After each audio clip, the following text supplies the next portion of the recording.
નમસ્કાર, હું છું આપણી સાથે કિશન તિવારી. આપ જોઈ રહ્યા છો ઇન્ડિયા ન્યૂઝ ગુજરાત અને સમાચારોની શરૂઆત કરીએ આપણે ડભોઈથી. તો ડભોઈ નગરમાં છેલ્લા ઘણા સમયથી રખડતા શ્વાનોએ આતંક મચાવતા ઘણા લોકોને કરડવાના બનાવો બનતા લોકો ત્રાહિમામ પોકારી ઉઠ્યા હતા અને જેની મોટા પ્રમાણમાં લોકોએ નગરપાલિકામાં ફરિયાદ કરતા પાલિકા દ્વારા એનિમલ બર્થ કંટ્રોલ સંસ્થાની ટીમ બોલાવી અને શ્વાનોને પકડી સરકારી ધારાધોરણ મુજબ રસીકરણ તેમજ ખસીકરણ કરવાની કામગીરી શરૂ કરવામાં આવી હતી.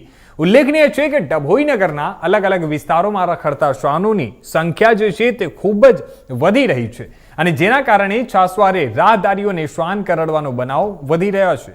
ત્યારે ગત સપ્તાહે એક જ દિવસમાં અલગ અલગ વિસ્તારના 25 જેટલા લોકોને શ્વાનો દ્વારા બચકા ભરતા લોહી લુહાણ હાલતમાં સરકારી દવાખાને દર્દીઓની લાઈનો જોવા મળી હતી અને જેના કારણે નગરજનોમાં તંત્ર વિરુદ્ધ રોષ પણ જોવા મળ્યો હતો અને જે બાદ નગરપાલિકા પ્રમુખ બીરેનભાઈ શાહ તથા ચીફ ઓફિસર જય કિશન તડવી દ્વારા આ બાબતને ગંભીરતાથી લેતા સરકાર દ્વારા નિયત કરવામાં આવેલા એનિમલ બર્થ કંટ્રોલના નિયમો અનુસાર કરવા પાત્ર જે થતી કામગીરી છે તેને યુદ્ધના ધોરણે હાથ ધરવામાં આવી હતી.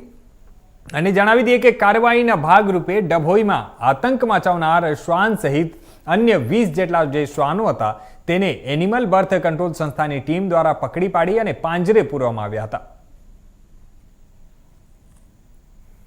શનિવારના રોજ ડભોઈ નગરની અંદર કેટલાક કૂતરાઓએ કેટલાક લોકોને 15 થી 20 જેટલા લોકોને બચકા ભર્યા હતા, બાઇટ કર્યું હતું.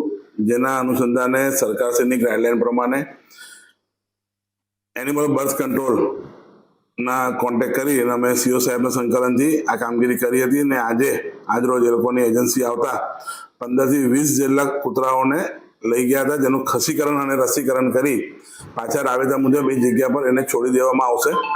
આવી કામગીરી આગળ પણ ચાલતી રહેશે.